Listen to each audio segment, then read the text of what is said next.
Amen, amen. Que mon Dieu vous bénisse. Je dis ce matin shalom. Que mon Dieu vous bénisse. Sans plus tarder, nous allons lire. Nous sommes dans le livre de Jonas, chapitre 1er. Jonas, chapitre 1er, le verset 7 jusqu'au verset 9e.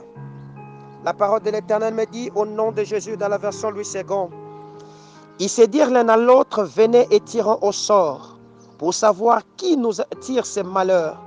Ils tirèrent au sort et le sort tomba sur Jonas. Alors il lui dit, dis-nous, qui nous attire ces malheurs? Quelles sont tes affaires? Et d'où viens-tu? Quel est ton pays? Et de quel peuple es-tu? Il leur répondit, je suis hébreu. Je crains l'Éternel, le Dieu des cieux, qui a fait la mer et la terre. Amen, amen. Nous lisons encore Apocalypse chapitre 3, le verset 17 jusqu'au verset 19e. Apocalypse chapitre 3, le verset 17 jusqu'au verset 18e, pardon. Je l'ai lu dans la version Louis II 1910. Parce que tu dis, je suis riche, je me suis enrichi et je n'ai besoin de rien. Et parce que tu ne sais pas que tu es malheureux, misérable et pauvre, aveugle et nu, je te conseille d'acheter de moi de l'or éprouvé par le feu, afin que tu deviennes riche, et des vêtements blancs, afin que tu sois vêtu et que la honte de ta nudité ne paraisse pas, et un collier pour oindre tes yeux, afin que tu voies. Amen, amen. Que mon Dieu vous bénisse. Que mon Dieu vous bénisse. Ce matin, nous sommes en train de parler sur un thème qui va gouverner tout le 3 mois. C'est vrai que nous pouvions continuer avec l'enseignement que nous avons commencé, qui était tiré du livre de Genèse, chapitre 44, le verset 4.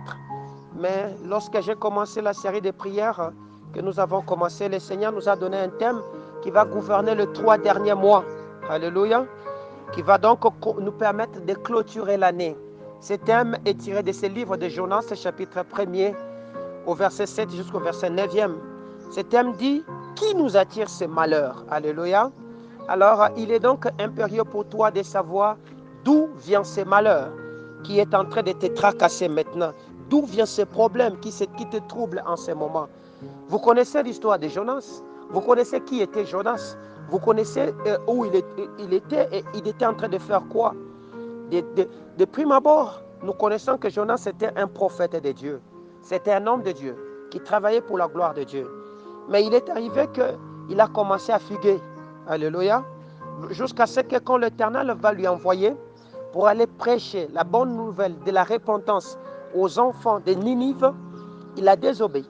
Il a préféré prendre un bateau qui se dirigeait à Tarsis. Ce jour-là, lorsqu'il a pris le bateau, il a commencé à partir. Un tas d'événements malheureux a commencé à s'abattre dans le bateau où il avait embarqué. Alléluia. Jusqu'à ce que le marinier et tout ce qui était en train de travailler avec lui ont commencé à s'inquiéter. Et ils ont commencé à vouloir chercher la solution. Ils ont tout fait et la chose n'allait pas. Ils sont arrivés donc à s'interroger, à se poser d'où venaient les malheurs qu'ils sont en train de traverser. Alléluia. Oui. Il y a un point commun entre vous et moi, tous ici, et même ceux-là qui vont nous suivre dans les réseaux sociaux. Il y a un point commun qui nous lie tous en commun. Ce point commun, qui est a priori, ce que nous cherchons tous, c'est que nous cherchons à être heureux. Alléluia. Mais sur la terre, il y a 2 éléments qui gouvernent la terre. Il y a le mal, il y a le bien. Il y a le bienheureux, il y a le malheureux. Alléluia. Donc, l'homme, de manière naturelle, est appelé à vivre dans ce qui est bien, ce qui est heureux, à vivre dans un bonheur parfait.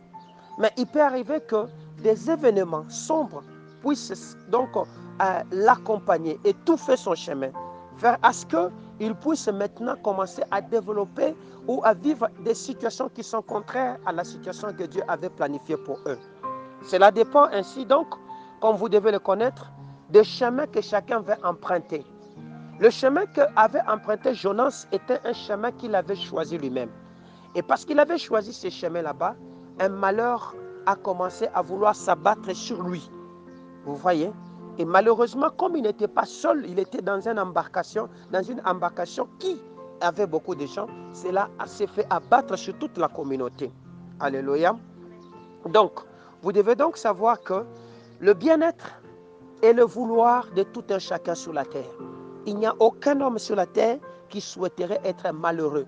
Il n'y a aucun homme sur la terre qui souhaiterait vivre dans cette situation catastrophique. Vous voyez. Mais il arrive que des gens vivent dans des situations qui sont catastrophiques et qui sont malheureuses. C'est comme ça que lorsque le Seigneur me pose la question, il me dit, va dire à mon peuple qui s'interroge, ils se disent, pourquoi les choses n'évoluent pas? Pourquoi des choses n'avancent pas? Alors nous nous sommes posé cette question ensemble en disant, qui nous attire ces malheurs? Alléluia. Le malheur, c'est quoi? Pour que tu puisses bien répondre à cette question, tu dois connaître le concept qui s'appelle malheur. Malheur, c'est quoi? Le malheur, selon le dictionnaire Larousse, c'est défini comme étant une situation pénible qui affecte douloureusement une personne. Alléluia. C'est une situation pénible qui affecte douloureusement une personne ou une communauté de personnes. Ça, c'est selon le Larousse. Mais selon la Bible, c'est un événement. Alléluia. C'est un événement hors de toute appréciation objective. C'est un événement hors de toute appréciation. Un événement qu'on n'apprécie pas. Et cet événement peut se caractériser dans le temps ou dans l'espace. C'est comme ça que dans le jargon biblique, le malheur peut être dans le temps ou le malheur peut être dans l'espace. Et ce malheur qui est dans l'espace peut se caractériser par la guerre et tout ce qui survient. C'est comme ça que toute situation de malheur génère ce que nous appelons l'insuccès, la défaite, le blocage, le revers, des calamités, des ruines, voire même des épreuves. Vous comprenez? Voilà ce que nous appelons malheur. Il se peut que lorsque cet homme de Jonas était en train de voyager, il a attiré ce qu'on appelle des calamités naturelles qui s'abattaient sur l'embarcation qu'il avait prise. Cette calamité était ce vent impétueux qui soufflait et qui mettait en péril tout ce qui était à bord, à tel point qu'il devait soulager en diminuant donc ce qu'il y avait comme charge dans l'embarcation. Vous comprenez? Ils ont tout jeté, ils ont tout fait, la chose, ça n'évolue pas. C'est comme ça qu'ils sont arrivés sur le point de se poser la question de savoir, mais d'où nous vient ce malheur? Comment cette situation ne change-t-elle pas? Nous avons tout fait, mais la situation ne change pas. Bien-aimé peuple de Dieu, vous devez à un moment de votre vie vous interroger et chercher à connaître pourquoi la situation dans laquelle tu es en train de vivre n'évolue-t-elle pas. Alléluia. Nous avons commencé avec vous une année qui porte le thème de l'ordinaire à l'extraordinaire. Mais tu es aujourd'hui au mois d'octobre. Tu es en train de constater que ta situation n'est pas sortie de l'ordinaire. Ta situation est restée dans la même situation. Vous comprenez? Au contraire, tu es en train de vivre blocage, insuccès. Tu es en train de vivre des épreuves. Tu es en train de vivre des maladies. Tu as tout fait. La chose n'évolue pas. Alléluia. Tu es en train d'investir dans des commerces. Tu sens qu'il n'y a que perte sur perte. La chose n'avance pas. Alors, il est donc impérieux pour toi de te poser la question de savoir d'où vient ce malheur-là. Parce que aussi longtemps que tu ne connais pas, tu ne connaîtras pas d'où te vient ce malheur là-bas, tu ne sortiras pas de la situation dans laquelle tu es en train de traverser. Est-ce que je me fais comprendre? C'est comme ça que les enfants de le peuple qui voyageait avec Jonas, qui était de nature et de culture tout à fait différentes de Jonas, était en train de s'interroger, mais ce malheur vient d'où? Vous comprenez? Ils ont posé donc par deux fois la même question. Au verset 7, il pose la question. D'abord, au verset 6, il commence par réveiller cet homme qui était en train de dormir en dépit de cette situation difficile qui le frappait. Et lorsqu'ils finissent par les réveiller, ils lui posent donc la question, mais d'où nous vient ce malheur? Et c'est par là qu'ils vont tirer au sort. Dans la culture juive, de manière générale, lorsqu'on attrapait celui qu'on appelle un voleur, on n'avait pas l'habitude de les tuer directement, vous comprenez? Lorsqu'on était à la recherche des criminels, la culture en ces temps là-bas passait par ce qu'on appelle les dés. On devait jeter un dé. pour tirer au sort, pour savoir quand il n'y a personne qui ne veut parler des difficultés qu'il traverse, on devait donc jeter au sort. C'est comme ça que vous allez vous rappeler de l'histoire de Akan dans le livre de Jonas et dans le livre de Josué. Akan avait pris des histoires qui étaient interdites, il les avait cachées, vous comprenez. On a commencé à chercher, à demander personne, jusqu'à ce qu'on a tiré au sort. On a mis tribu par tribu, peuple par peuple, famille par famille, jusqu'à aller découvrir là où il y avait le problème. C'était la même démarche qu'eux, ils étaient en train de se faire. Mais la démarche que nous voulons faire, elle est un peu différente et au contraire à ce que ils étaient en train de faire. Le seul point commun dans l'histoire que nous allons commencer avec vous durant ces 3 mois, c'est de savoir d'où te vient ce malheur là-bas qui fait qu'aujourd'hui, ta situation ne change pas. Cette maladie ne guérit pas. Cette souffrance ne quitte pas. Des blocages qui sont là et qui ne changent pas. Alléluia. Tu as été chez les devins, tu as été chez les médecins ordinaires, tu as prié, tu as fait des sacrifices et tu as fait des vœux. Tu as tout fait, la situation ne change pas. Il est donc nécessaire, il est donc impérieux que tu t'interroges d'où te vient ce malheur. Alléluia. Nous avons dit ensemble avec vous que le malheur, c'est cet événement hors du commun qu'on n'apprécie pas. Le malheur, c'est cette situation pénible qui affecte une personne. Vous voyez, ce n'est pas une situation normale, mais c'est une situation pénible. C'est une situation pénible. Alléluia. Mais pourquoi nous étudions ou pourquoi le Seigneur veut que nous puissions comprendre d'où nous vient ce malheur là-bas? Pourquoi le Seigneur veut que nous puissions? C'est parce que vous devez le savoir que lorsqu'il n'y a pas prise de conscience, il n'y a pas de changement. Voilà pourquoi la Bible dit dans Romains, chapitre 12, le verset 22 et le verset 2, ne vous conformez pas au siècle présent, mais soyez transformés par le renouvellement de l'intelligence, afin de savoir discerner. Alléluia. Donc, lorsque la conscience est renouvelée, lorsque la conscience commence à changer, je peux donc chercher, je peux voir des lueurs d'espoir pour parler des changements. Il n'y a pas de changement lorsque la conscience de la personne n'est pas éveillée. Il n'y a pas de changement lorsque la conscience de la personne est en état de dormance. Vous comprenez? Il y avait donc question que ces hommes prennent conscience de la situation qu'ils étaient en train de traverser. Voilà pourquoi, constatant que cet homme de Jonas était en train de dormir, ils l'ont réveillé pour qu'ils prennent conscience du danger qu'ils étaient en train de courir. Alléluia. Donc, le Seigneur veut nous réveiller du danger que nous sommes en train de courir. Nous avons commencé avec vous une très belle année. Nous sommes en train d'avancer. Mais pourquoi la chose n'évolue pas? Pourquoi la situation reste la même? Vous comprenez? Alléluia. Il est donc question de prendre conscience. Alléluia. Alors, le malheur peut être ce que nous appelons un style de vie. Voilà pourquoi on parle des gens malheureux. Vous comprenez? On peut parler des gens malheureux. Ils disent, ces groupes de gens sont malheureux. Parce que c'est devenu ce qu'on appelle une forme d'habitude dans leur vie. Vous comprenez? Dans le cycle de leur vie, on a constaté cela comme étant de l'habitude. Et que cette situation ne change pas. Et puisque ça ne change pas, le Seigneur veut que nous puissions comprendre ces choses là-bas. Alléluia. Je suis allé donc chercher à comprendre et à définir les concepts habitude. Vous comprenez? Je suis allé chercher pour comprendre c'est quoi l'habitude et pourquoi l'habitude. Vous comprenez? L'habitude, c'est quelque chose que nous faisons souvent, facilement. C'est un acte acquis, vous comprenez? Qui peut devenir automatique. Donc, il y a des gens qui ont l'habitude de malheur. Donc, ils font des actes de manière acquise et ils posent des actes des actes automatiques dans leur vie, sans conscience. Vous comprenez? C'est par exemple ces genres d'habitudes qui tu t'es accoutumé avec et tu te dis, c'est comme ça que nous vivons. Cette histoire peut devenir pour toi un moyen ou une porte qui attirera pour toi des malheurs. C'est vrai.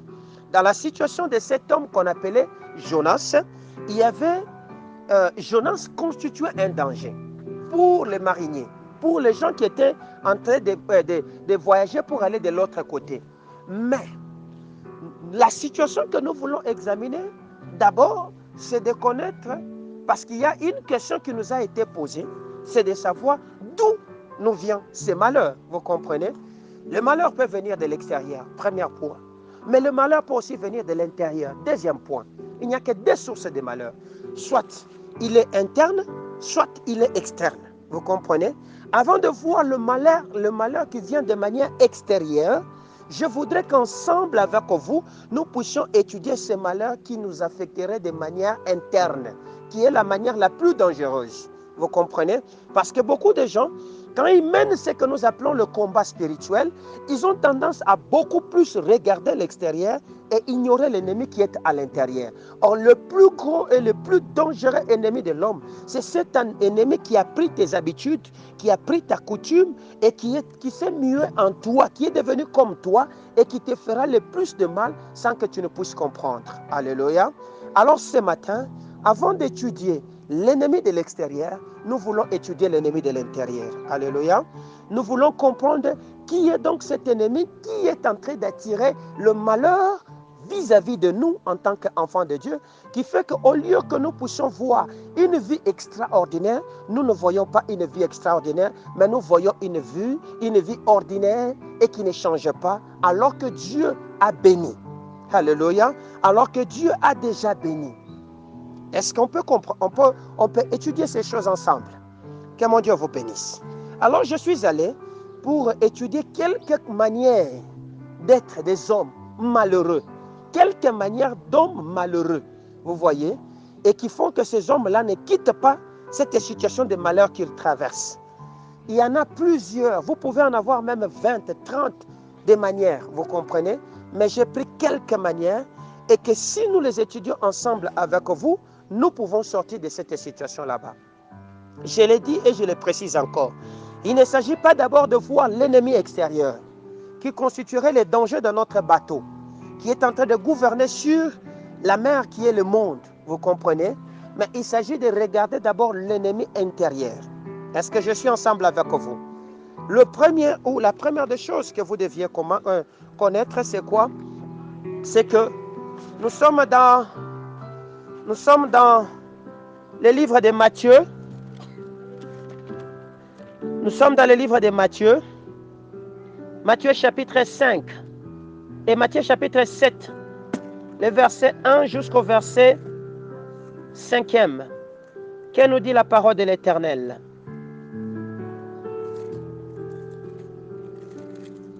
Matthieu chapitre 7. Le verset 1 jusqu'au verset 7e. Alléluia. La parole de l'Éternel me dit ceci. Ne jugez point, afin que vous ne soyez point jugés. Alléluia. Et la Bible dit ceci, au verset 2, car on vous jugera du jugement dont vous jugez, et l'on vous mesurera avec la mesure dont vous mesurez. Pourquoi vois-tu la paille qui est dans l'œil de ton frère, et n'aperçois-tu pas la poutre qui est dans la tienne, dans ton œil, pardon? Ou comment peux-tu dire à ton frère, laisse-moi ôter une paille de ton œil, toi qui as une poutre dans le tien? Hypocrite. Ôtez premièrement la poutre de ton œil, et alors tu verras comment ôter la paille de l'œil de ton frère. Amen. Bien-aimé, le plus grand danger, le premier ennemi intérieur de l'homme, qui attire favorablement le malheur dans la vie de beaucoup de gens, et qui les qui les empêche de manifester le potentiel divin, d'atteindre les objectifs que le Seigneur leur avait assignés, c'est ce que nous appelons la critique ou les critiques. Alléluia. Beaucoup d'enfants de Dieu passent beaucoup de temps en train de critiquer, en train de voir ce qui est extérieur, en train de parler des gens. Vous comprenez? Ils passent tout leur temps en train de parler des choses des autres et de juger les autres, au lieu de s'intéresser à ce qui est d'eux-mêmes. C'est comme ça que vous allez me dire, parce que si je posais la question à l'Assemblée de Dieu ici ce matin, qui critique et qui se retrouve dans cet élément, beaucoup de gens diront non, moi je ne critique pas. Mais je voudrais ensemble avec vous que vous preniez conscience et que vous fassiez cet exercice. Alléluia. Pourquoi? Parce que beaucoup de gens, lorsque vous prenez les termes de leurs discussions, les termes de leurs échanges, les termes de leurs discours au courant d'une journée, vous allez voir que les critiques occupent autour de 60% de ceux qui sont en train de parler. Vous comprenez? Soit ils parlent de gouvernants, soit ils parlent de voisins, soit ils parlent de gens qui passent sur la rue, soit ils parlent de choses qui n'ont pas de tête et qui n'ont pas de queue. Vous comprenez? Alors si vous voulez savoir que cet élément est entré en vous, a déjà pris des habitudes en vous, vous comprenez, est assis en vous et que cet élément est en train de vous nuire, la première des choses que vous deviez faire comme exercice, que je vous recommande, c'est de prendre conscience de votre vie et d'essayer de faire cet exercice en disant dans toute une journée que vous n'allez pas critiquer. Voir, contrôlez votre langage si vous n'allez pas tomber dans ces filets. Vous allez voir que s'il vous est difficile de passer toute une journée sans parler des autres, sans critiquer, c'est que vous avez cet élément qui a élu domicile en vous. Vous comprenez? Vous avez ces petits démons que vous croyez être petits qui est déjà ainsi en vous. Et il a pris ces mesures en vous. C'est comme ça que, comme ce sont des habitudes et que ce sont des coutumes, des manières d'être que l'homme se taille lui-même, vous avez du mal à savoir que c'est une nature seconde que vous avez créée en vous. Vous comprenez? Et qui vous tue. C'est comme ça qu'il vous est difficile de le dénicher. Voilà pourquoi je vous ai dit la moindre des choses, la première exercice à faire, c'est de décider seulement, de dire pour ma journée, je ne parlerai pas des autres. Vous comprenez? Je ne parlerai pas de ce qui ne me concerne pas. Essayez maintenant de marcher durant toute la journée. Si il vous est ainsi donc difficile de maintenir cette décision, c'est que le démon est déjà en vous. Voilà ce qui vous attire le malheur. Alléluia. Voilà ce qui vous attire de problèmes. C'est ainsi que Jésus, quand il reconnaît ses plus grands dangers, il est en train de donner ses conseils aux apôtres en leur disant, avant que vous soyez à même d'enlever la paille qui est dans l'œil de votre voisin, commencez d'abord à enlever ce qui est dans votre œil. Alléluia. Jésus est en train de nous recommander de ne pas juger, car c'est de la même mesure que vous jugez les autres que vous serez comment jugés. Aujourd'hui, si beaucoup de gens ne sont pas bénis, c'est parce que dans ce qui est de leur terme d'existence, dans ce qu'ils mènent comme vie, la critique est en train de prendre le dessus. Mais ils ne savent pas pourquoi. Parce que c'est un démon insidieux, c'est un démon malin, et que quand il prend le domicile en vous, il vient sans frapper. Il entre de manière sourdine, il s'assoit dans ce qu'il y a de votre coutume. Vous comprenez? Il prend de votre manière, il commence à vous gouverner, il vous dictera ce que vous devez faire. Vous pouvez dire que critiquer, c'est seulement parler de son voisin, mais critiquer, c'est parler de tout ce qui est extérieur à vous de manière mal. Vous comprenez? Combien de temps vous prenez en parlant de mal des autres? Combien de temps vous prenez en parlant de choses qui sont contraires et de choses qui sont inutiles et qui sont là pour vous bloquer? Vous comprenez? C'est comme ça que beaucoup de gens se demandent, ils se posent la question, mais d'où nous vient ces malheurs? C'est que le problème, c'est la même mesure que vous utilisez pour déclarer des choses négatives, vous est donc offert aussi à vous. C'est comme ça que votre vie ne sortira pas de ces chemins boueux dans lesquels vous êtes en train de marcher et votre croissance, votre démarche sera extrêmement délicate et difficile. Alléluia. Que mon Dieu vous bénisse.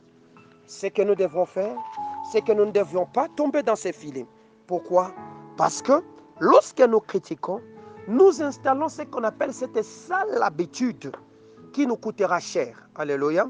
Tout simplement parce que nous allons récolter ce que nous sommes en train de s'aimer. Or, l'homme ne sème pas seulement avec les mains pour prendre les grains et les mettre en terre. Toute parole que toi tu déclares est une parole à qui tu as donné mandat d'action. Voilà pourquoi il nous est dit dans le livre d'Ésaïe, chapitre 55, le verset 11, « Ainsi en est de ma parole qui sortira de ma bouche et qui ne retournera pas à moi sans avoir accompli de ma volonté. » De la même façon que Dieu a institué le pouvoir derrière la parole, c'est que l'homme étant comme Dieu, de toutes les paroles que l'homme va décider de parler, en bon comme en mal. Ces paroles ne retourneront pas en lui sans avoir accompli de cette volonté. Quelle est cette volonté que tu as engagée derrière les paroles négatives que tu es en train de dire vis-à-vis de ton voisin, vis-à-vis de tes frères, vis-à-vis de ton pays, vis-à-vis de ta nature? Vous comprenez? Posons-nous la question, nous sommes au Congo, mais lorsque nous voyons ce pays, c'est un pays grand, c'est un pays beau, c'est un pays puissant, c'est un pays ayant tout le potentiel. Mais pourquoi nous ne sortons pas? La question est simple, qui nous attire ce malheur? Le malheur nous est attiré par nous-mêmes, parce que notre langage est un langage qui n'a pas tendance à glorifier ou à bénir, mais c'est un langage à maudire, parce que les critiques prennent leur force dans des paroles maléfiques. Vous comprenez? Elles sont des paroles négatives, elles sont des paroles qui ont un pouvoir destructeur, vous comprenez, à communiquer au travers de ces mots que vous êtes en train de sortir dans votre bouche. C'est comme ça qu'en dépit des cuivres, du cobalt, de l'or et de tout ce que nous pouvons avoir, aussi longtemps que nous ne changerons pas notre langage, aussi longtemps que nous serons toujours en train de mal parler sur ce que Dieu nous a donné, le malheur là ne s'arrêtera pas. Alléluia. Donc cette situation pénible qui nous affecte ne partira pas de l'instant que nous ne serons pas. Mais regarde, quelle est cette situation pénible que tu traverses? N'avez-vous jamais vu une fille qui a envie d'aller chez lui, d'aller dans son mariage, dans son couple, mais qui n'arrive pas à trouver un mari? Pourquoi? Parce que seulement ses habitudes ne sont pas de bonnes habitudes. Vous comprenez? C'est une femme qui a pris la manière de beaucoup parler en mal des autres, en critiquant. Quand il voit les autres filles, ce n'est que des commérages, ce n'est que des propos négatifs, ce n'est que des pensées négatives. C'est comme ça que cette fille, au lieu de se qualifier au bien-être du mariage, le mariage est devenu une forme d'enfer pour lui où elle ne sait pas entrer. Pourquoi? Parce que son langage n'est pas un bon langage. Qui nous attire ce malheur? Ce sont les critiques. Alléluia. Pourquoi ne manifestons-nous pas la vie, l'extraordinaire de Dieu? C'est parce que nous passons notre temps à beaucoup critiquer. Premier ennemi qui se trouve à l'intérieur. Alléluia. Deuxième ennemi, la comparaison. Lisons. 2 Corinthiens chapitre 10, le verset 12e. 2 Corinthiens chapitre 10, le verset 12e. Écoutez ce que la parole de Dieu me dit.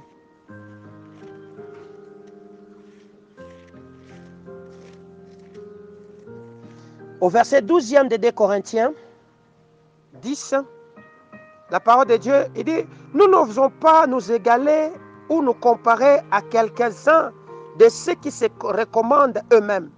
Mais on se mesurera à leur propre mesure et en se comparant à eux-mêmes, ils manquent d'intelligence. Vous voyez? Une personne qui se compare, selon Paul ici, c'est un homme qui se prive d'intelligence. Il manque d'intelligence. Alléluia. Pourquoi? Parce que la comparaison est un élément, est un démon très dangereux, si je peux le qualifier de démon. Alléluia. Est un ennemi puissant dans la vie d'un homme. C'est que quand tu commences à te comparer aux autres, tu ouvres la brèche à beaucoup de sous-démons, à beaucoup de des petits combats, si je peux le dire. Vous comprenez? Pourquoi? Parce que la comparaison attire dans la vie d'un homme ce qu'on appelle la désignio. Alléluia. C'est lui qui a tendance à vouloir se comparer aux autres. Il est en train de se désigner de l'ensemble dans l'ensemble dans lequel il était. Vous comprenez? Il cherche donc à se soustraire de cet ensemble là-bas. Première des choses que la comparaison attire.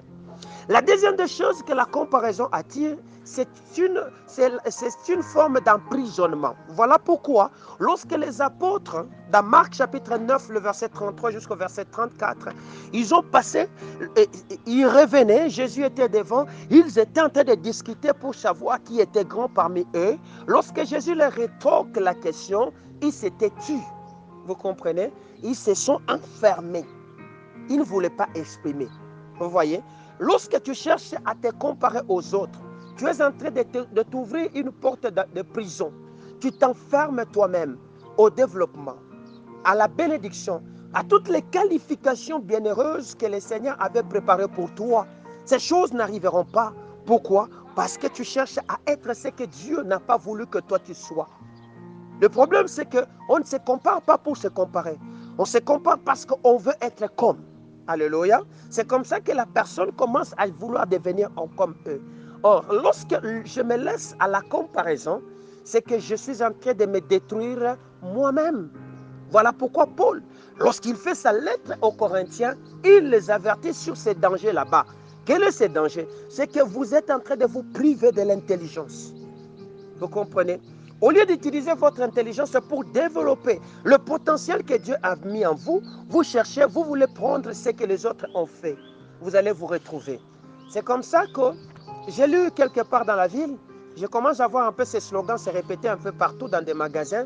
C'est que quelqu'un était en train d'écrire, il dit en swahili, que j'ai paraphrase en français, il dit, comment dirais-je, en cherchant à se comparer aux autres, c'est la sorcellerie. Alléluia. Il dit, pour eux, ils comprennent cela comme étant de la sorcellerie. Pourquoi? Parce que la comparaison attire ce qu'on appelle le jugement. Vous comprenez?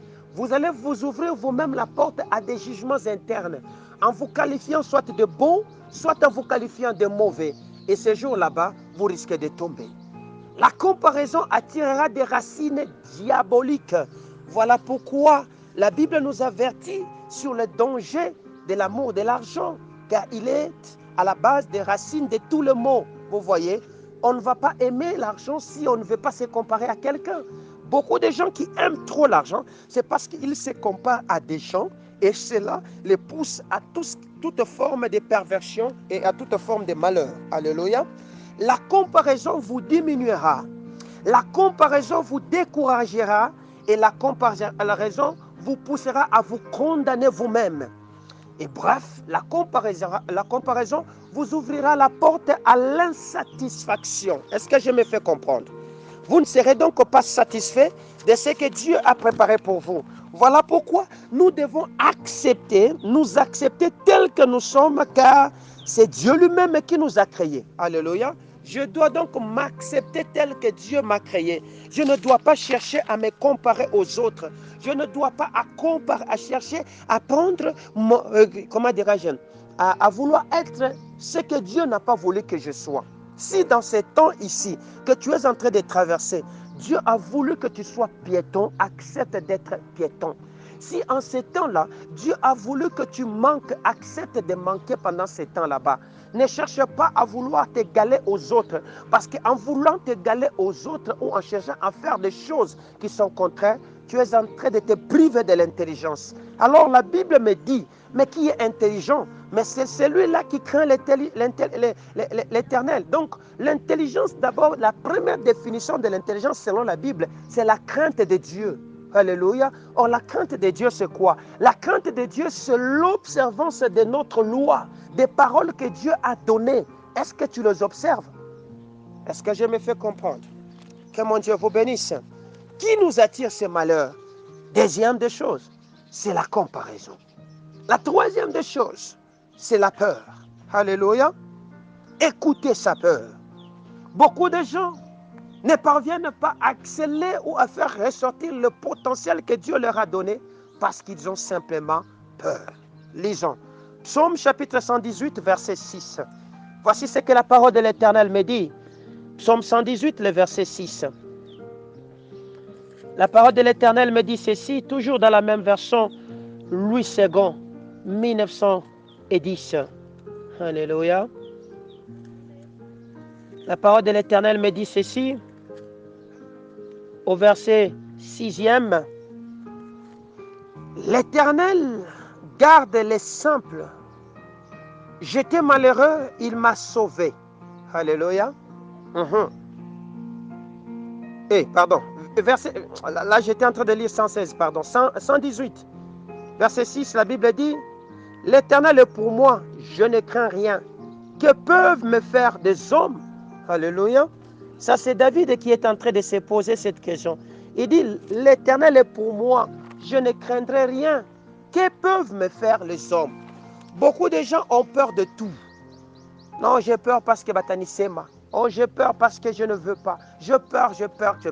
Ce que je crains, c'est ce qui m'arrive. Alléluia. Plus tu vas te mettre dans le carcan, dans la prison de la peur, ce que tu es en train de craindre, c'est ce que tu vas attirer. Alléluia. Qui nous attire ce malheur? C'est ta peur qui t'attire ce qui est en train de t'arriver. Tu as peur de tout. Tu as peur de t'engager. Tu as peur d'avancer. Tu as peur du lendemain. Tu as peur de ce que les autres diront. Tu as peur de tout ce qui se passera autour de toi. Que peuvent faire les hommes lorsque Dieu est pour nous? C'est-à-dire celui qui a peur, il croit qu'il n'a pas Dieu. Celui qui a peur, il croit que Dieu n'est pas là. C'est comme ça qu'il a peur. Parce que celui qui a peur n'aura pas peur. Et celui qui a Dieu n'aura pas peur. Alléluia.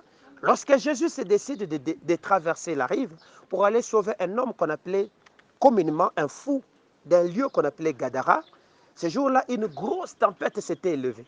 La Bible me dit que pendant que les apôtres étaient en train de se débattre pour chercher à calmer l'eau, Jésus était assis calmement dans son bateau, ne s'inquiéta absolument de rien, parce qu'il savait celui-là qui le gardait. Alléluia. Il y a des situations que toi, tu dois rester serein. Tu dois rester calme. Tu ne dois pas craindre, parce que le maître de la maison est là. Mais lorsque tu veux chercher à te comparer au regard des hommes, parce qu'on dira, parce qu'on est en train de faire, c'est comme ça que le malheur est en train de s'abattre sur toi. Pourquoi? Parce que ce que tu crains là va s'amplifier en toi. Alléluia. C'est que la peur t'empêche d'avancer dans la vie. De manière générale, la peur nous empêche d'avancer. Ainsi, la peur peut devenir efficacement une barrière sur la route du progrès. Dès l'instant que nous autorisons la peur de prendre forme en nous, la peur érige des barrières et nous empêche d'atteindre certaines choses. C'est ainsi que lorsque Dieu a qualifié certaines personnes au travail, par exemple cette année, parce qu'ils ont peur d'écrire et d'aller soumissionner, parce qu'ils ont peur d'aller frapper pour qu'ils puissent demander, parce qu'ils ont peur d'aller chercher, parce qu'ils ont peur de tout, le travail ne vient pas, le travail ne se manifeste pas. Alléluia. Pourquoi? Parce qu'ils ont peur. Vous voyez, vous serez malheureux lorsque vous attendrez que votre peur se dissipe pour pouvoir agir. Pourquoi? Parce que la peur vient comme un élément qui bloque l'action. Vient comme un élément qui bloque l'action. Cet homme de Pierre, lorsqu'il voit Jésus marcher sur l'eau, il lui pose la question, si tu es réellement Christ, ordonne que je vienne. Jésus, il a commencé à marcher. Dès l'instant qu'il a commencé à développer la peur avait bloqué les pieds de Pierre. Et il a commencé à noyer et à couler. Vous comprenez? Vous allez couler dans vos affaires à cause de la peur. Vous allez couler dans les études à cause de la peur. Vous allez couler dans la marche et dans les décisions que vous êtes en train de prendre à cause de la peur. Pourquoi? Parce que la peur vous prive de la force d'action. La peur vous privera de la force d'action. Et lorsque vous n'avez pas la force d'action, vous n'allez pas atteindre les objectifs que le Seigneur vous a assignés. Israël devait entrer en Canaan 11 jours après la marche, alors qu'il venait de quitter le territoire d'Égypte. Lorsqu'on a envoyé des espions, on a envoyé des gens pour aller espionner, les hommes qui étaient là et qui ont vu, ils ont dit non, ce sont des géants, ils vont nous tuer, les fils d'Anak, ils sont tellement grands. Vous comprenez? Cette peur avait ouvert la porte à ce qu'on appelle un tourment, où tous étaient en train de tournoyer dans un tel endroit. Ils ont fait presque 40 ans et ils en ont tous péri. Seuls ceux-là qui avaient foi, Caleb et Josué, ont pu atteindre Canaan. Est-ce que je me fais comprendre? Alléluia. Donc, évitons de vivre dans la peur, parce que la peur ne s'évanouit pas d'elle-même. Alléluia. Mais bien au contraire, la peur a tendance à grandir lorsque nous l'écoutons. La peur a tendance à grandir. Pourquoi? Parce que la peur parle. La peur parle. Tu as peur de marcher. Tu as peur de dire, si je me fais comme ça, je vais tomber. C'est comme ça que tu vas tomber. Vous comprenez? Si je me tiens comme ça, je ne serai pas fort. Si on me pousse, je vais tomber. C'est comme ça que ce que tu mets comme peur dans ta tête, c'est ce qui t'arrive. Mais si tu crois que même si on me bousculait, et même si j'ai trébuché, je ne vais pas tomber, tu ne tomberas pas. Voilà pourquoi il nous a été dit au moins 365 fois dans la Bible, ne craignez pas. Alléluia. Pourquoi? Parce que la peur est le premier ennemi de l'homme sur la terre. L'homme est éprouvé. L'homme a le potentiel. Chaque jour, il est au moins exposé à des situations qui l'effrayeront. Dès l'instant que j'ai Jésus en moi, dès l'instant que je crois que Christ est le maître de ma maison, je ne craindrai aucun mal. Parce que Dieu est avec moi. Alléluia. Je sais que la houlette de l'Éternel, le bâton de Yahweh me rassure. Même si je devais traverser la vallée de l'ombre de la mort, je ne craindrai aucun mal. Parce que je sais que Yah est avec moi. Est-ce que je me fais comprendre? Que mon Dieu vous bénisse.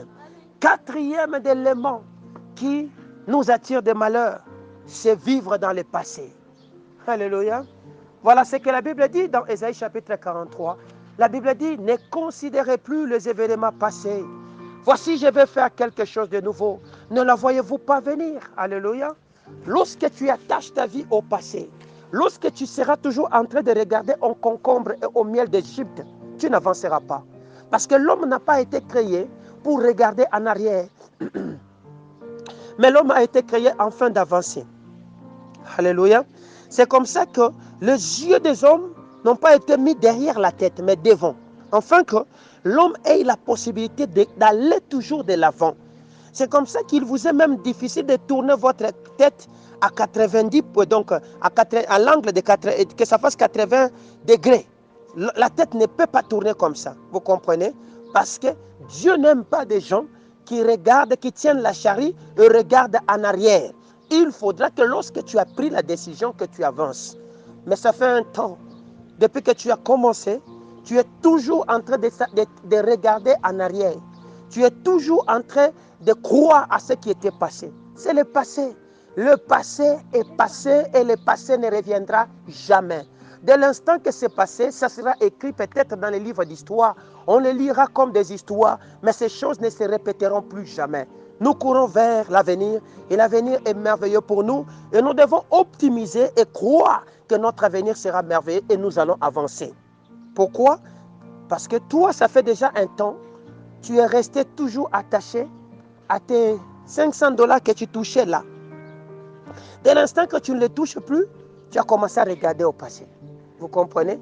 Ça fait un temps, toi, tu regardes toujours, non, tu regardes comment tu roulais carrosse, comment tu faisais ceci. Parce que pendant ces temps ici, ces choses ne sont pas là. Tu commences à devenir aigre. Tu commences à devenir amer en toi parce que ce que toi, tu as vu dans le passé et ce que tu es en train de voir dans le présent sont diamétralement opposés. Tu les associes, tu projettes dans 10 ans, tu dis que ça sera la même chose. Faux, tu te mens. Alléluia. Tu te mens toi-même parce que tu ne connais pas l'avenir. Tu ne connais pas l'avenir. L'avenir est entre les mains du Seigneur. Ce que Dieu veut, c'est votre salut. Il ne veut pas que vous puissiez vous asseoir à vous attachant à des choses passées. Alléluia. Si Jésus devait considérer toujours sa douleur de la croix, regardez comment on avait craché sur lui, le pardon de Christ ne viendrait pas sur la terre. Alléluia. Mais dès l'instant que le Christ a été immolé, dès l'instant qu'il est mort, dès l'instant qu'on l'a mis dans le tombeau, et dès l'instant qu'il en est sorti, il a oublié. Dès l'instant qu'il avait sorti les mots, Père, pardonne-leur car ils ne savent pas ce qu'ils font. Il avait oublié le passé. Il a avancé. Oublions le passé. Avançons maintenant.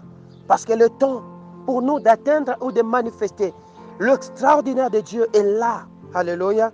De développer le potentiel que Dieu avait mis en nous est là. Mais si nous ne le faisons pas, c'est parce que notre discours, notre regard, nos pensées, nos réflexions, notre intelligence est tournée en arrière. Il est grand temps de regarder vers le devant et vous verrez des choses de manière plus merveilleuse que de la manière que vous les regardez maintenant. Que mon Dieu vous bénisse. Cinquième des choses qui nous retient et qui attire le malheur, c'est l'envie. L'envie, l'envie. Galates chapitre 5, le verset 26. Lisons rapidement au nom de Jésus. Galates chapitre 5, le verset 26. Écoutez ce que la parole de l'Éternel me dit dans la version Louis II 1910. Alléluia. Au verset 26e, la parole de l'Éternel dit, ne cherchons pas une vaine gloire en nous provoquant les uns des autres, en nous portant envie les uns des autres. Alléluia. Porter envie aux autres. Très souvent, les gens qui portent l'envie sur les autres, c'est pour la gloire. Vous voyez? Ils regardent aux autres parce qu'ils recherchent une gloire et une gloire éphémère. Alléluia. Voilà pourquoi la Bible nous interdit ces choses. L'envie fait germer en l'homme ce que nous appelons la jalousie. Alléluia. La jalousie de la beauté des autres.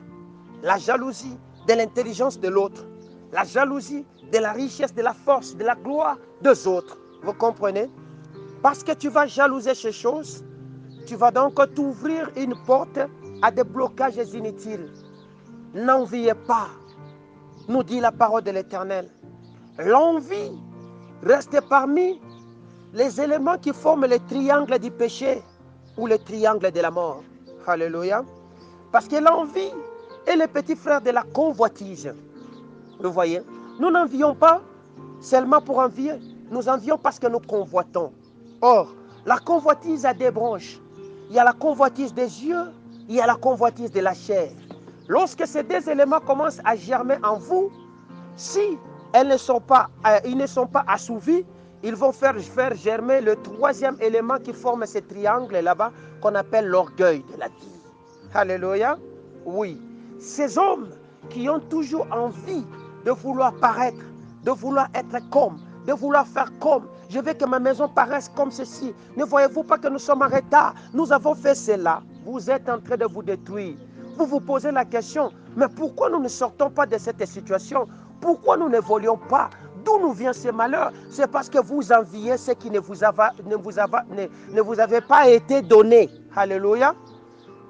On ne vous a pas donné ces choses, mais vous voulez avoir à tout prix ces choses là-bas. Vous n'allez pas les avoir.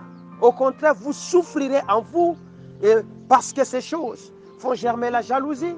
La jalousie va faire germer la colère et la colère va faire germer la rancune et la haine. Ainsi, vous serez détruits par vous-même. Est-ce que je me fais comprendre? Vous vous détruirez vous-même. Bien-aimé, tu n'attireras pas le meilleur en toi en enviant les autres.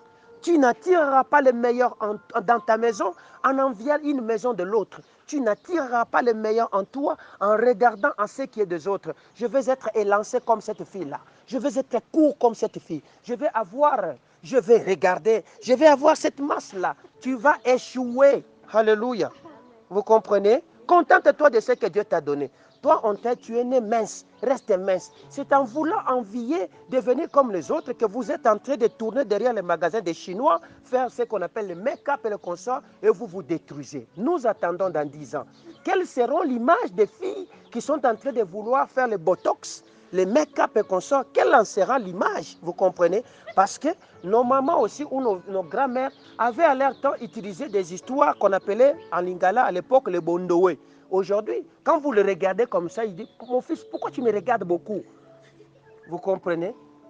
Ils ont tendance à te dire, pourquoi tu me regardes? Nous te regardons parce que tu es moche. Des histoires que tu as faites sur tes yeux sont moches, vous comprenez?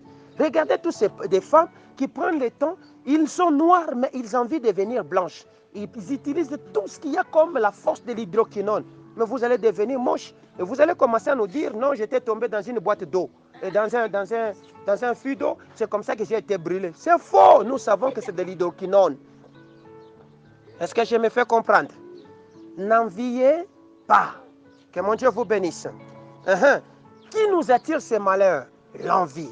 Alors pour finir, sixièmement, c'est que ce sont des gens négatifs. S'entourer des gens négatifs, pardon.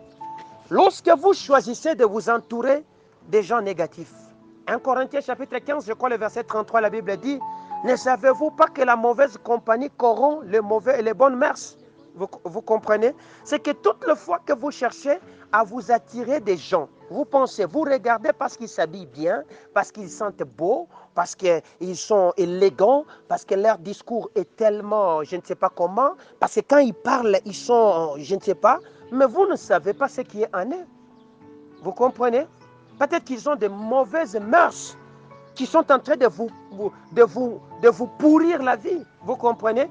En étant, ne savez-vous pas qu'une tomate pourrie peut facilement faire pourrir tout un panier de tomates mûres? Ne savez-vous pas ces choses là-bas? Dieu nous interdit la mauvaise compagnie. Mais la mauvaise compagnie, c'est quoi ou c'est qui? C'est toutes ces personnes qui ne marchent pas selon les prescrits de Dieu. Alléluia. C'est toutes ces personnes qui te poussent à faire ce qui est contraire à la loi de notre Dieu. C'est toutes ces personnes qui sont négatives, qui sont haineuses, qui dégagent la poisse, vous comprenez, qui sont négatifs, qui ne dégagent, qui ne transpirent pas la vie de Jésus. Ce sont ces gens là-bas que nous appelons des gens négatifs. Vous comprenez? Dont vous deviez apprendre à fuir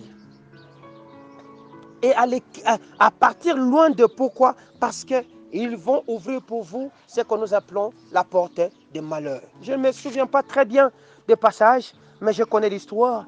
Lorsque David connaît cette situation de souffrance, il est chassé du pouvoir, parce que David en a connu un peu de trop. Il a fui, il est allé se cacher dans la grotte, je crois, de Macapéla. Et là, il se retrouve avec des gens négatifs avec lui, des gens contraires, des gens qui n'avaient rien. Ils étaient là seulement en train de marmonner les négatifs autour de lui.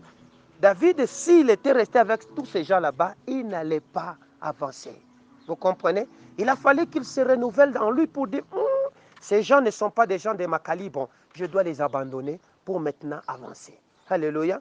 Tu te retrouves dans cette grotte-là où tu t'es enfermé avec des gens négatifs, des gens qui ne sont pas de ton calibre, des gens qui ne t'accompagnent pas dans la vision que Dieu t'a donnée, des gens qui sont là en train de créer des nœuds dans le coulement de la grâce que Dieu avait mis sur toi, des gens qui ne te conseillent pas la vie, des gens qui sont en train de te moisir l'existence, mais toi tu t'accroupis avec ces gens là-bas et tu marches avec eux. Et tu te poses la question, mais pourquoi des tumultes?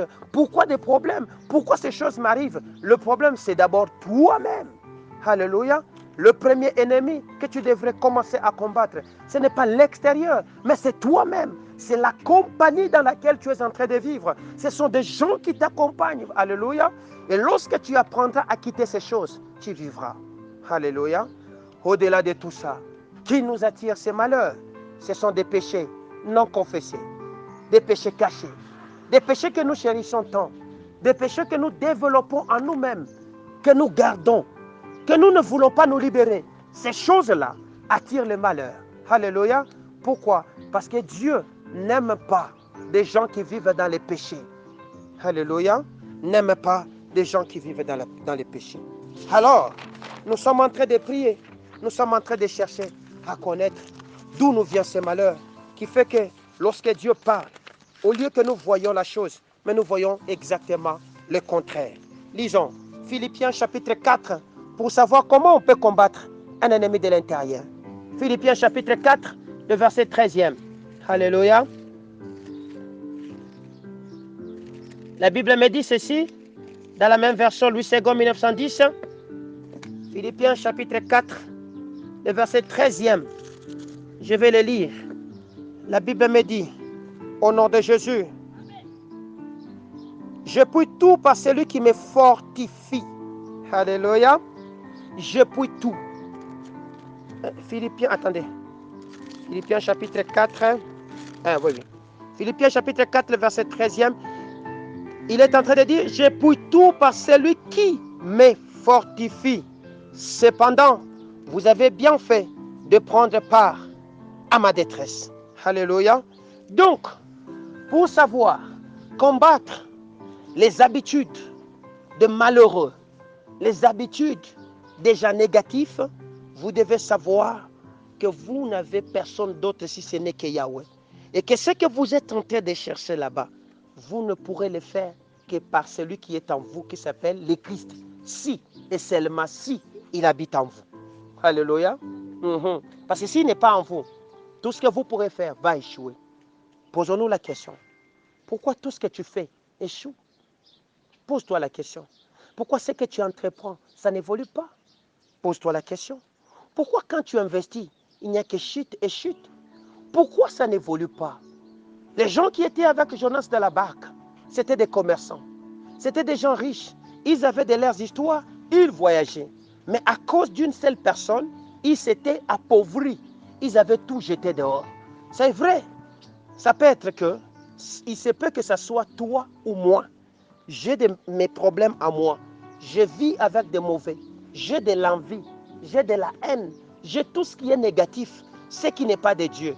Je viens m'associer dans votre barque. je n'amènerai pas la vie. Alléluia. C'est que moi je suis en train de faire là-bas va attirer un tas de malheurs sur vous. Parce que le bien n'attire que le bien, le mal n'attire que le mal. Alléluia. Étant une tomate pauvre, une tomate pourrie, vous risquez de nous pourrir. Alors posez-nous la question, en tant qu'enfants de Dieu, dans le corps de Christ, qui nous attire ce malheur? Pour que l'Église devienne faible, l'Église n'ait plus de sa puissance, pour qu'il y ait tant de malades, pour qu'il y ait tant de difficultés. Le problème, c'est que les chrétiens que nous sommes, nous n'avons plus la chose de Dieu en nous. Mais nous sommes dans l'Église en train de regarder, d'envier les autres. Nous sommes dans l'Église en train de courir à ce qui n'est pas de Christ. Nous sommes dans ces habitudes qui ne sont pas des habitudes de Dieu. Alléluia. C'est-à-dire, nous avons acquis un pouvoir où nous pratiquons des choses de manière automatique. Même dans l'église, vous êtes assis, mais vous êtes prêt à critiquer un pasteur qui est mal habillé. Parce que c'est votre habitude. Vous comprenez?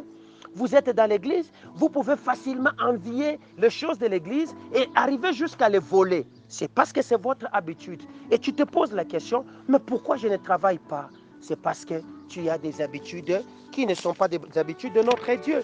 Tu t'emprisonnes toi-même. Tu es en train de désunir l'Église. Tu es en train de les faire perdre la force qui lui a été donnée. C'est comme ça que la chose n'évolue pas. Alléluia. Nous avons commencé avec vous une série de prières que nous sommes en train de faire qui sanctionnent la clôture de cette année. Alléluia. Tiré du livre de Jonas, chapitre 1er, le verset 7 jusqu'au verset 9e, nous posons la question, qui nous attire ces malheurs? Alléluia. Nous sommes en train de poser cette question. Lorsque tu sauras le malheur qui est en train de venir sur toi, nous allons maintenant prendre la force de les chasser. Pourquoi? Nous voulons que dans l'océan de l'année 2024, que nous puissions naviguer avec des gens vrais. Alléluia. Pas avec des gens faux. Pour manifester le vrai potentiel de bénédiction que Dieu avait mis en nous. Est-ce que tu peux acclamer pour toi-même?